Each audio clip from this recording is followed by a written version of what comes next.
Қайырлы күн достар. Бүгін біз сіздермен WeChat регистрациясын жасайтын боламыз. Ол үшін ең бірінші оны тартып алғаннан кейін атымызды жазамыз. Астына елімізді таңдаймыз. Егер де Қазақстан болса Қазақстан, немесе өзге ел болса өз еліңізді таңдайсыз. Одан кейін номер жазамыз. Осы кезде айтатыным сіздерге 8-ден бастамаймыз. Ары қарай 747 немесе 775 деген секілді жалғастырып кету керек. Оның астына пароль ойлап табамыз. Мұнда біз сандардан және әріптерден құрастырсақ болады. Барлығын жазып болғаннан кейін біз ары қарай келісім береміз, қабылдаймыз. Барлығын танысып оқып шыққаннан кейін бұған да келісім береміз. Көп рет басудың қажеті жоқ. Барлық данылар енгізгеннен кейін сәл күтуіміз керек.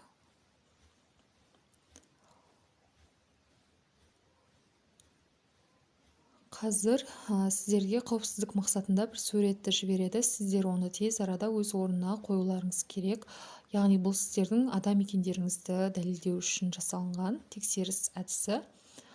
Осыдан өткеннен кейін, одан кейін де біз қабылдауларды береміз және QR-кодты сіздер маған жіберсеңіздер, мен сіздерге қабылдаймын. Осыдан кейін автоматты түрде ашылып кетеді сіздерде.